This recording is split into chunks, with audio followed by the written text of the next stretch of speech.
He put his big tool down and started working on her house while I was at work every single day. What I discovered 3 months later would shatter everything I thought I knew about love, trust, and the person I'd planned to spend my life with. This is the story of Sarah and Michael, and how a simple home renovation project became the backdrop for one of the most devastating betrayals I've ever encountered. But here's what makes this case truly haunting. It wasn't just about it was about the elaborate web of lies, the psychological manipulation, and the discovery that changed not just one life but an entire family. Before we dive into this hour-long journey of deception and heartbreak, I need to warn you, this story contains elements that might be triggering for anyone who's experienced infidelity, but it also contains something else: hope. And by the end of this video, you'll understand why Sarah's story has become a beacon for thousands of others walking the same dark path. Welcome back to the channel. I'm your host, and today we're exploring one of humanity's oldest betrayals, infidelity. But before we meet Sarah, let's talk about the numbers, because they might shock you. According to recent studies, infidelity affects approximately 40% of married couples in the United States. That's nearly half of all marriages. The American Association for Marriage and Family Therapy reports that 15% of wives and 25% of husbands have had extramarital affairs. But here's what's even more startling. When we include emotional affairs, those numbers jump to 35% for women and 45% for men. These aren't just statistics. Behind every number is a real person, a real family, real children, whose lives were forever altered by betrayal. And the psychological impact? It's comparable to post-traumatic stress disorder. Victims of infidelity experience intrusive thoughts, sleep disturbances, anxiety, depression, and what researchers call betrayal trauma. Now, you might be wondering, why focus on this particular story? What makes Sarah's experience different from the thousands of others? Well, it's not just what happened to her, it's how she discovered it, how she handled it, and what her journey teaches us about the complex nature of human relationships. So let's meet Sarah. A 34-year-old marketing executive living in suburban Atlanta with her husband, Michael, a 37-year-old financial advisor, and their two children, Emma, age 8, and Jake, age 11. If you had met Sarah and Michael Thompson 3 years ago, you would have seen what everyone else saw: the perfect American family. High school sweethearts who found their way back to each other after college. Sarah with her infectious laugh and determination that helped her climb the corporate ladder. Michael, the devoted father who coached Little League and never missed a school play. They lived in a beautiful colonial home in Marietta, Georgia. White picket fence, well-manicured lawn, the works. Sarah often joked that their life looked like a stock photo of suburban bliss. But as we'll learn throughout this story, sometimes the most perfect-looking facades hide the deepest cracks. Their relationship seemed solid. They'd been together for 15 years total, married for 12. They had their routines. Michael would make breakfast on weekends while Sarah did the crossword puzzle. They had date nights twice a month, took family vacations to the same beach house in Hilton Head every summer. But if Sarah had to pinpoint when things started to change, she'd tell you it was probably around 2 years ago. Nothing dramatic, just small shifts. Michael started working later. He seemed more distant during their conversations. When she'd ask about his day, his answers became shorter, less detailed. "I thought it was just stress," Sarah told me during our interview. "He'd gotten a promotion at the firm, was handling bigger accounts. I actually felt proud that I was being so understanding about his increased workload." Understanding, that word would come back to haunt her, because what Sarah was actually doing was giving Michael the perfect cover for what was about to unfold. The house they lived in was built in 1987, and like many homes that age, it needed some updating. The kitchen felt cramped and outdated. Sarah had been dropping hints about a renovation for months, but Michael always found reasons to postpone it. Too expensive, too disruptive, not the right time. Then suddenly, everything changed. It was a Tuesday morning in March when Michael announced he'd found the perfect contractor for their kitchen renovation. Sarah was thrilled. Finally, they were going to have the dream kitchen she'd been pinning on Pinterest for years. "His name is David," Michael told her over coffee. "Dave Rodriguez. He comes highly recommended, specializes in kitchen remodels, and the best part, he can start next week." Sarah was suspicious of how quickly everything was falling into place. In her experience, good contractors were booked months in advance. But Michael assured her that Dave had just had a cancellation, and they'd be crazy not to jump on this opportunity. Dave Rodriguez was 31 years old, recently divorced, and undeniably attractive. He had that rugged working man charm that Sarah had always found appealing in movies, but never encountered in her suburban circle of financial advisors and marketing executives. Now I want to pause here because this is where our story takes its first dark turn. And I need you to understand something about the psychology of infidelity. It rarely starts with a conscious decision to betray someone you love. It starts with small compromises, tiny justifications, and the dangerous belief that you can control something that is inherently uncontrollable. Dave started work on a Monday. Sarah had taken the day off to let him in and go over the project details. But after that, her routine went back to normal. She'd leave for work at 7:30 a.m., and Dave would arrive around 8 hours. Michael, whose schedule was more flexible, would work from home on the days when Dave needed access to water or electricity shutoffs. For the first 2 weeks, everything seemed normal. Sarah would come home to the sounds of construction, hammering, drilling, the occasional creative curse word when something didn't go according to plan. Dave was professional, friendly, and his work was excellent. But then Sarah started noticing small things. Things that individually meant nothing. But together, they began to form a pattern. First, it was the coffee. Sarah had an expensive espresso machine that she'd saved up for months to buy. She was particular about her coffee beans, always buying the same organic fair trade blend from a local roaster. It was her one daily luxury, and she measured it out precisely each morning. She began noticing that she was running out of coffee faster than usual. Not dramatically faster, just faster. When she mentioned it to Michael, he shrugged it off. Dave probably needed some caffeine. You know how hard he's working. Then it was the groceries. Sarah was meticulous about meal planning and grocery shopping. She bought exactly what her family needed for the week, with minimal waste. But suddenly, food was disappearing faster than expected. A whole package of expensive deli turkey, gone in 2 days. The good crackers she'd bought for her book club meeting, gone. The bottle of wine she'd been saving for their anniversary, empty. Again, Michael had explanations. I'd been snacking more, working from home. Maybe the kids are going through a growth spurt. That wine, I thought we agreed to open it last weekend. But here's the thing about intuition, it's usually right. And Sarah's intuition was screaming at her that something was wrong. She just couldn't put her finger on what. 3 weeks into the renovation, Sarah made a decision that would change everything. She decided to come home early one day to check on the progress. It was a Thursday afternoon, around 2 p.m. She'd finished her presentations early and thought it would be nice to see how the kitchen was coming along. What she found was nothing. No Dave, no Michael, no construction sounds. Just an empty house with a half-finished kitchen and a note on the counter, had to run out for supplies. Back later. Sarah found this odd. She'd specifically asked Michael to be there whenever Dave was working, both for security reasons and to make decisions about any unexpected issues that might arise. Where were they both? She called Michael's cell phone. It went straight to voicemail. She tried again 20 minutes later. Same thing. When Michael finally called her back at 4:30, he sounded rushed and slightly out of breath. Sorry, honey, I was in back-to-back client meetings. Dave had to leave early today. Some kind of emergency with another job site. Everything okay? Sarah wanted to believe him. In fact, she tried very hard to believe him. But that night, as she lay in bed listening to Michael's steady breathing beside her, she couldn't shake the feeling that something fundamental had shifted in her world. The next morning, Sarah did something she'd never done in 15 years of being with Michael. She lied. She told him she had a full day of meetings and wouldn't be home until after 6 p.m. Instead, she drove to a coffee shop 3 blocks from her house and waited.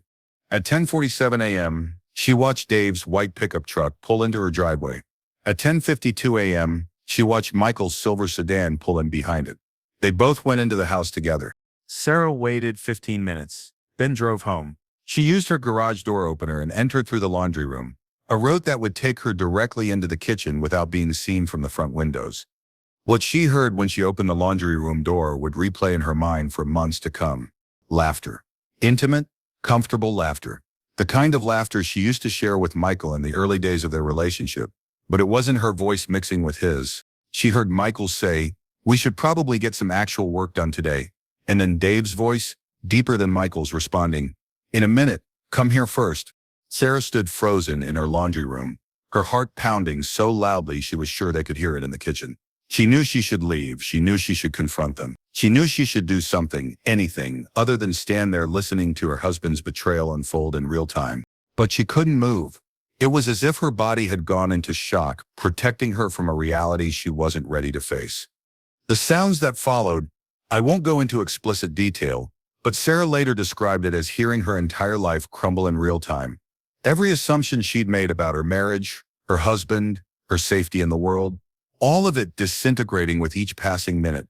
Sarah eventually found the strength to leave. She backed her car out of the garage as quietly as possible and drove aimlessly through her neighborhood, tears streaming down her face. She ended up in the parking lot of Emma's elementary school, sobbing in her car like a teenager whose heart had just been broken for the first time.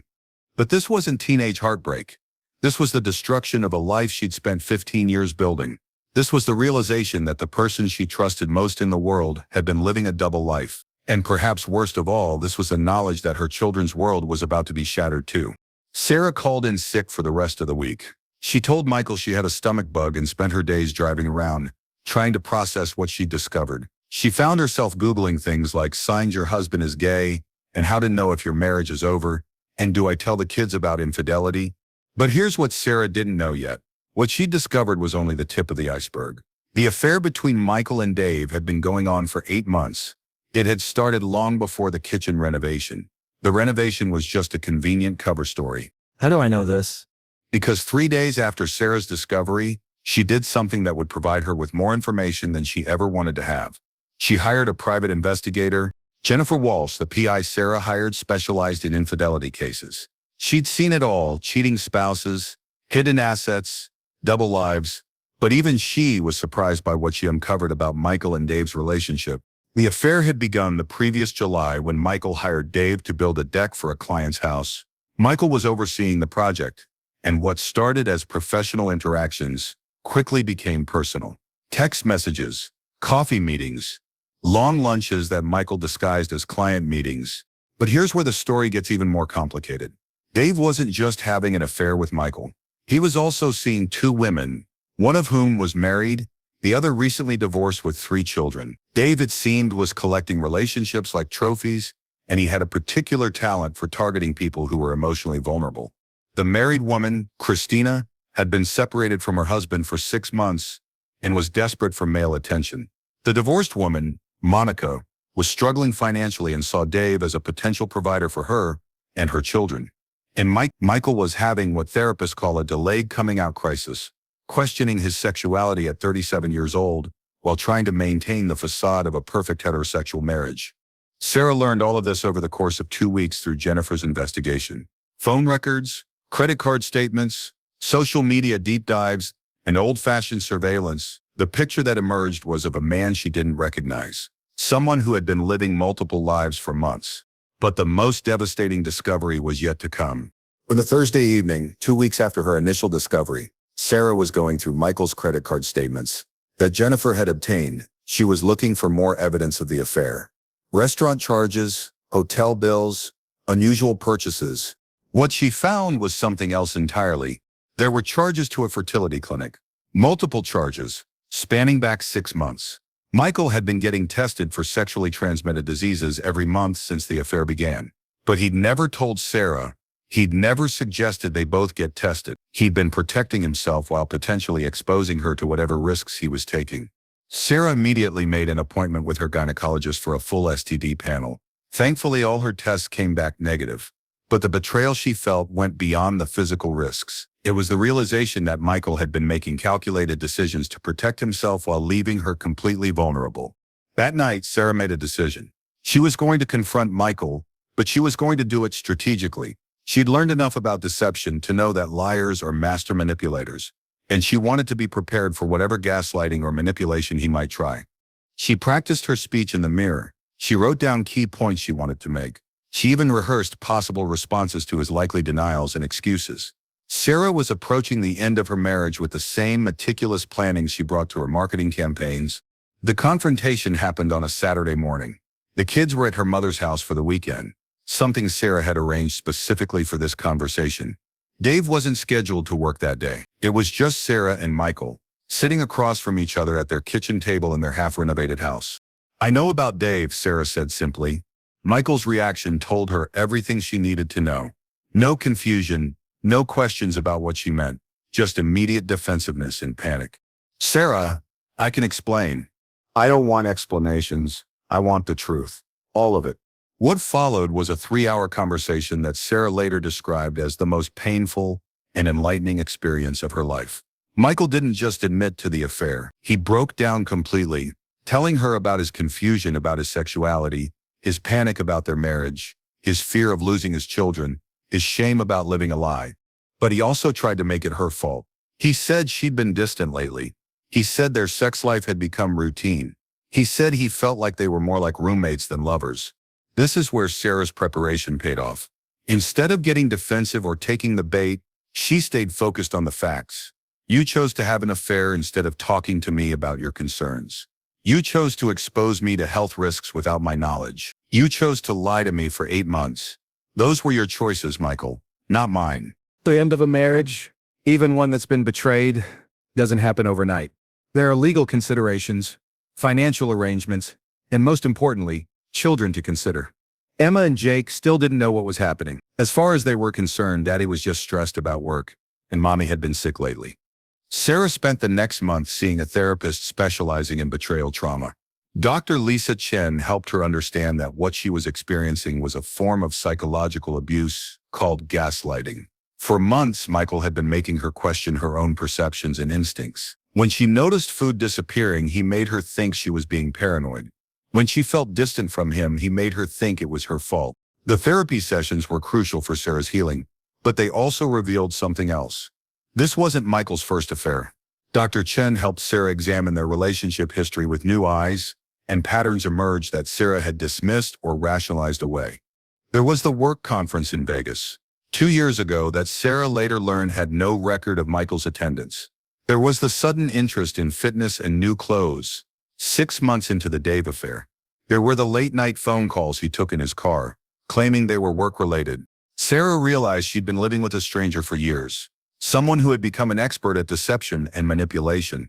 The Michael she thought she knew, the devoted father, the loving husband, the reliable partner, may have never existed at all. Meanwhile, the kitchen renovation sat unfinished. Dave had stopped coming to work the day after Sarah's confrontation with Michael. The granite countertops were installed but not sealed. The backsplash was half done. Cabinet doors were missing. It was a perfect metaphor for Sarah's life. Beautiful on paper, but incomplete and damaged in reality. 3 weeks after the confrontation, Michael moved out. He rented a small apartment across town and began the process of coming out to his family and friends. To his credit, he was honest with people about why the marriage ended. He didn't try to paint Sarah as the villain or make excuses about incompatibility, but the real test was telling the children. Sarah and Michael agreed to tell Emma and Jake together. They sat them down on a Sunday afternoon and explained in age-appropriate terms that Mommy and Daddy wouldn't be living together anymore because Daddy had broken some very important promises to Mommy. Jake, at 11, understood more than they initially realized. Is this because Daddy likes boys now? He asked. The question caught both parents off guard. It turned out that Jake had overheard some phone conversations and had been trying to piece together what was happening for weeks. Kids, Sarah learned, are far more perceptive than adults give them credit for. Emma, at 8, was more focused on practical concerns. Would she still have 2 bedrooms? Would they still go to Hilton Head for vacation? Would Daddy still come to her dance recitals? 6 months after Michael moved out, Sarah made a decision that surprised everyone, including herself. She decided to finish the kitchen renovation, not because she wanted to complete what Michael had started, but because she wanted to create something beautiful in the space where she'd experienced so much pain. She hired a different contractor, a woman named Maria Santos, who specialized in helping people reclaim their spaces after traumatic events. It sounds niche, but apparently it's more common than you'd think. Homes hold emotional energy, and sometimes you need to actively work to change that energy. The process of finishing the kitchen became therapeutic for Sarah. Every decision she made, from the cabinet hardware to the paint color to the new appliances, was hers alone. For the first time in years, she wasn't trying to please anyone else or compromise on her vision. Meanwhile, Sarah was discovering who she was as a single woman. She'd been part of a couple since she was 19 years old. She'd never lived alone, never made major decisions without consulting a partner, never had to be the sole decision maker for her children. It was terrifying and liberating at the same time. Sarah joined a support group for people who'd experienced infidelity. She learned that her story, while unique in its details, was heartbreakingly common in its themes. The shock, the self-doubt, the anger, the grief, These were all normal responses to betrayal trauma. She also learned that healing isn't linear. Some days she felt strong and empowered. Other days she felt consumed by anger or overwhelmed by sadness. Dr. Chen taught her that both responses were normal and necessary parts of the healing process. One of the most important lessons Sarah learned was about forgiveness. Not forgiveness for Michael, that would come much later, if at all, but forgiveness for herself, for not recognizing the signs earlier, for trusting someone who proved untrustworthy, for the choices she made that in hindsight seemed naive. I spent months beating myself up for being stupid. Sarah told me, but Dr. Chen helped me understand that trusting your partner isn't stupid. It's what you're supposed to do in a healthy relationship. The problem wasn't that I trusted. The problem was that he wasn't trustworthy. As Sarah worked on healing herself, she also had to help her children process their new reality. Jake struggled with anger toward his father. Emma went through a phase where she blamed herself for the divorce, thinking that if she'd been a better daughter, Daddy wouldn't have left. Family therapy became a crucial part of their healing process. Dr. Rachel Martinez, a specialist in helping children cope with divorce, worked with all three of them to develop healthy communication patterns and coping strategies. The first major holiday after the separation was Thanksgiving. Sarah had always hosted a big family dinner, but this year felt different. She considered canceling the tradition altogether, but Emma asked if they could still have turkey and watch the parade. So Sarah created a new tradition. She invited her sister's family, her best friend who was also recently divorced, and surprisingly, she invited Michael, not because she'd forgiven him, but because she wanted her children to see that their family had changed, not disappeared. It was awkward and emotional, but it worked. The kids saw that their parents could be in the same room without fighting. They saw that holidays could still happen, even if they looked different than before. Just when Sarah thought she'd heard the last of Dave Rodriguez, he reappeared in her story in the most unexpected way. 8 months after the affair was discovered, Dave showed up at Sarah's front door on a Tuesday evening. He was alone, and he looked terrible, like he hadn't slept in days. "I need to tell you something," he said, "about Michael, about everything." Sarah's first instinct was to call the police. This man had been part of destroying her family. She wanted nothing to do with him, but something in his expression made her pause. "Michael wasn't the only one," Dave said. "There were others, before him, after him. I've been living this pattern for years, and I can't do it anymore." What Dave told Sarah over the next hour changed her understanding of everything that had happened. He wasn't just a contractor who'd had an affair with her husband. He was someone with a serious sex addiction who targeted people in vulnerable situations, people going through divorces, people questioning their sexuality, people in troubled marriages. Dave had a system. He'd find people who needed construction work, befriend them, identify their emotional vulnerabilities, and exploit them. He'd had affairs with at least 12 people over the past 3 years, both men and women, both married and single.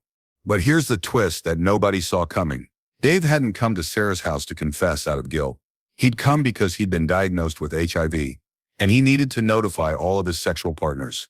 Sarah immediately got tested again. Thankfully, she was still negative. But the revelation that her husband had been part of a much larger web of deception and risk-taking was almost more than she could process. Dave's confession led to a police investigation. While adultery isn't illegal, knowingly exposing multiple partners to STDs without disclosure is. Dave was eventually charged with reckless endangerment. The investigation also revealed that Dave had been stealing from several of his clients, small amounts usually in the form of materials he claimed to need for projects, but then sold for cash. Michael, as it turned out, had known about this and had even helped Dave cover it up on at least 2 occasions. Today, 3 years after that devastating discovery in her laundry room, Sarah Thompson is rebuilding her life in ways she never imagined possible. She kept the house. Michael signed over his portion as part of their divorce settlement, and that beautiful kitchen she renovated has become the heart of her new life. She's dating again, though carefully and slowly. She's in no rush to remarry, but she's open to finding love again when the right person comes along. Most importantly, she's learned to trust her instincts in ways she never did before. Emma and Jake are thriving. Jake, now 14, has developed a close relationship with Dr. Martinez and is considering a career in psychology. Emma, 11, is on the honor roll and still loves to dance. Both children have a relationship with their father, though it's complicated and will probably always require careful navigation. Michael is living openly as a gay man now. He's in a committed relationship with someone who isn't Dave, someone who didn't know he was married when they met. He's also in therapy, working on understanding why he chose deception over honesty for so many years. His relationship with his children is slowly improving, though it may never be what it once was. As for Dave Rodriguez, he served 18 months in jail and is now required to register as a sex offender. His construction license was revoked, and he's working as a day laborer while trying to rebuild his life in recovery. Sarah's story teaches us several important lessons about infidelity and betrayal. First, trust your instincts. If something feels wrong, it probably is. Second, betrayal trauma is real and requires professional help to heal properly. Third, healing isn't about forgetting or forgiving. It's about learning to build a new life that doesn't revolve around the betrayal. Most importantly, Sarah's journey shows us that it's possible to not just survive infidelity, but to use it as a catalyst for creating a stronger, more authentic life. If you're watching this video because you're dealing with infidelity in your own life, please know that you're not alone. Sarah wanted me to share these list of resources for infidelity support. And if Sarah's story resonated with you, please share your thoughts in the comments below. Creating a community of support and understanding is one of the most powerful tools we have for healing. Thank you for watching, and I'll see you in the next video.